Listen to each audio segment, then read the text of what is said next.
Enri had filed 3 transfer requests before this one. The first was denied.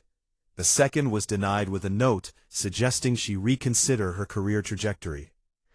The third was denied with a personal call from their division head, a Vreth named Usalar, who had 4 eyes and used all of them to look disappointed. The fourth was approved because the collective was desperate for staff on Ward 7 of the Amaranth, and Enri was the only one who kept volunteering. Nobody wanted Ward 7. Ward 7 was the human ward. The Amaranth was a collective palliative vessel, one of 11 that drifted between systems, carrying the dying of a dozen species toward whatever end awaited them. The collective's philosophy on death was pragmatic, and Enri had always thought humane. Identify the terminal threshold, manage pain to 0, minimize the conscious experience of decline. Clean, efficient, dignified.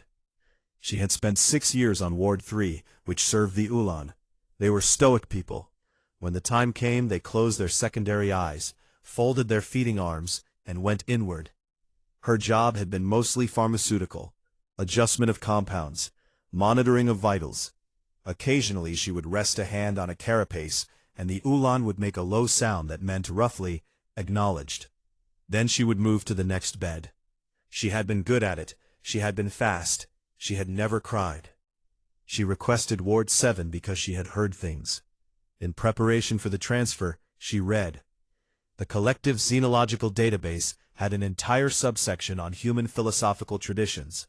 It was, her colleague Dassif told her, the largest subsection for any single species, larger than the Vreth archive, larger even than the Seth Mar, who had been writing philosophy for 4 million years. They've only had written language for 5,000, Dassif said, with the expression he made when something didn't compute. How do they have so much? They argue with each other, Enri said. All species argue. Not like this. They argue with people who died 2,000 years ago. They write responses to them. They quote them at funerals. Dassif stared at her. I know, Enri said. She read late into the night cycle. She read a Roman named Marcus Aurelius, who had ruled an empire, and spent his private hours writing to himself about how to be better, how to be present, how to accept what could not be changed. You have power over your mind, not outside events. Realize this, and you will find strength. She read a Stoic named Seneca, who wrote letters about death with the cheerful directness of someone who had made peace with a difficult neighbor.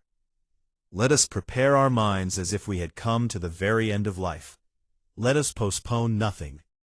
She read a woman named Maya Angelou who had survived things Enri's translation matrix struggled to render, and had written, I've learned that people will forget what you said, people will forget what you did, but people will never forget how you made them feel. She closed the tablet. She sat in the dark for a long time. She thought, these are not a people who are afraid of death. Then she thought, no, that is wrong. They are very afraid of death. That is why they have thought about it so carefully, for so long, and left all these notes for each other. The head nurse on Ward 7 was a human named Dolores. She was 61 years old, small, with gray-streaked hair she kept in a braid, and a face that had clearly done a great deal of living. She shook Enri's hand with a grip that was surprisingly firm. You requested this ward, Dolores said. It was not a question. Yes. Most people don't. I know. Dolores looked at her for a moment, with dark brown eyes that seemed to be doing several calculations at once. Then she nodded, once, and handed Enri a tablet. You'll shadow me today. Don't touch anything without asking. Don't say anything clinical to a family member unless I've said something first. And, she paused at the ward door, if you need to step out, step out. There's no shame in it, but do it quietly. Enri nodded. The door opened. She heard it before she saw it. Sound. The ward was full of sound. On Ward 3 there had been a hush, a pharmaceutical quiet, a careful management of the acoustic environment. Here there were voices. A low murmur from one room. Laughter, actual laughter, from another. Music drifting from somewhere down the hall. strings and something low and resonant that Enri didn't have a word for. She stopped walking. Dolores glanced back. Coming? There is laughter. Mr. Okafor's family, Dolores said. He asked them to tell stories. They've been here since Tuesday. The patient asked for stories, requested them specifically, said he didn't want anyone crying, wants to go out laughing. She said this with a small smile that Enri could not entirely interpret. He probably won't get what he wants, but we're trying. The first patient Enri observed was a woman named Ruth. She was 83, small, with the translucent look of someone for whom the body had become mostly a formality. Her daughter was there, a woman in her 50s named Cass, who had the same jaw, the same stubborn set to the mouth. Cass was holding Ruth's hand. She had been holding it, Dolores told her quietly in the hallway, for most of the last 4 days. Her hand will cramp, Enri said. Yes. She could use a pillow, a positioning device. There's no physiological reason. I know, Dolores said. So why? Dolores looked at her, not unkindly. Why do you think? Enri looked through the window. Ruth's eyes were closed. Her breathing was slow and uneven. Cass was talking, low, continuous, and Enri realized after a moment that she wasn't saying anything in particular.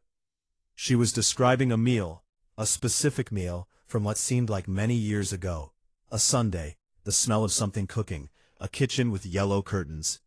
Ruth's lips moved slightly, almost a smile, maybe a smile. She may not be fully conscious, Enri said. No, Dolores agreed, probably not. So she cannot hear. We don't know that. Enri was quiet. Then, but even if she cannot, even if the information is not received.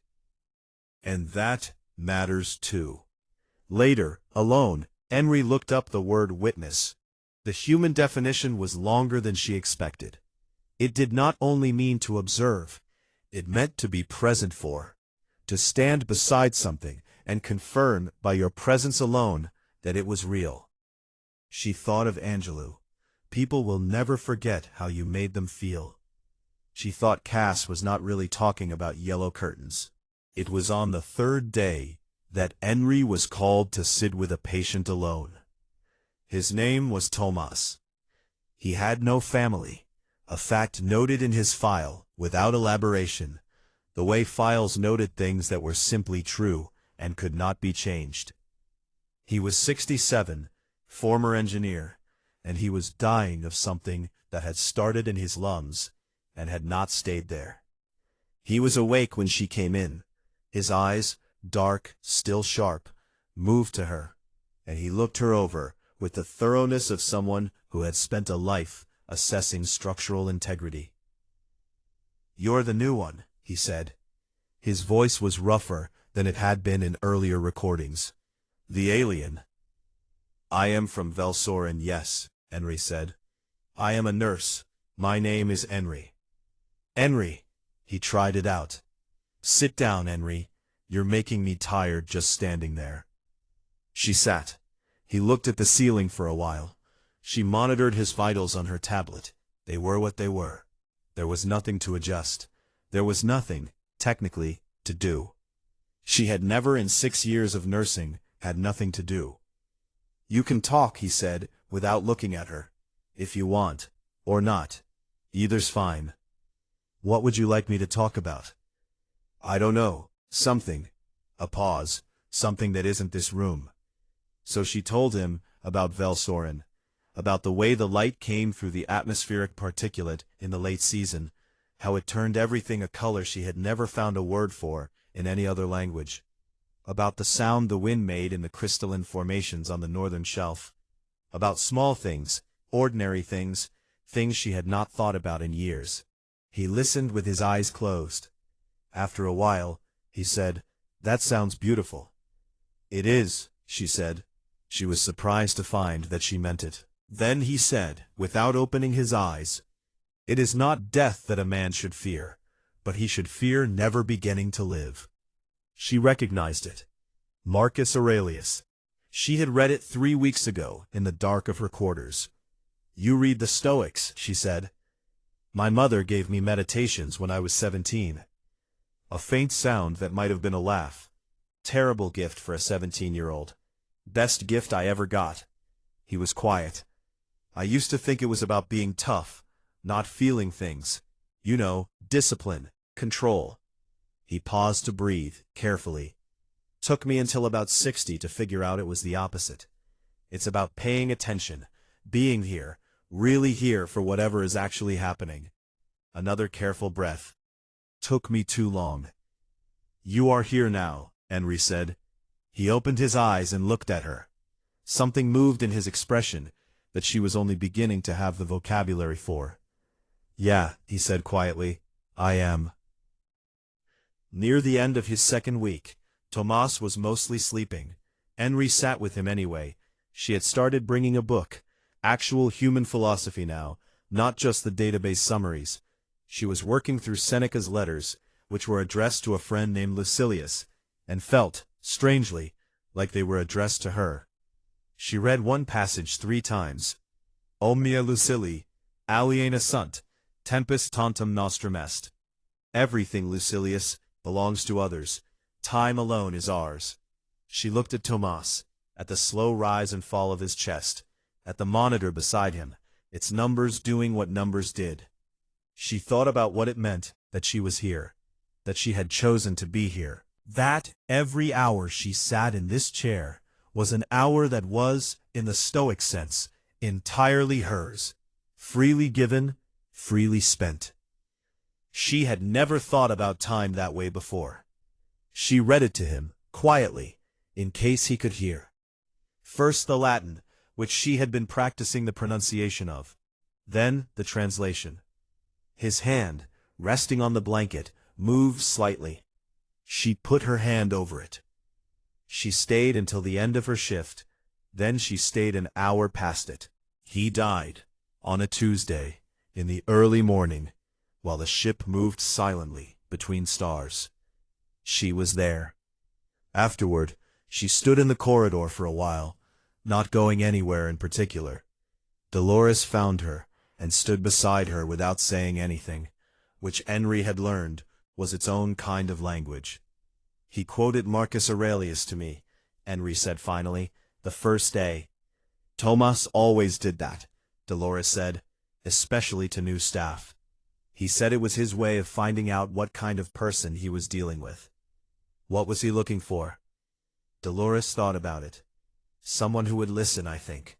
Someone who wouldn't just nod and move on. She glanced at Enri. He talked about you, you know. At the end, when he was still lucid, said you were a good nurse. Enri absorbed this. I did not do much. You came back, Dolores said, every day. That was what he meant. She filed no more transfer requests. She stayed on Ward 7 for 11 years. In that time she sat with 241 humans at the end of their lives. She learned that some people needed silence, and some people needed noise, and a small number needed someone to be angry at. She learned that laughter at a deathbed was not inappropriate. She learned that the stories people told at the end were almost never about achievements.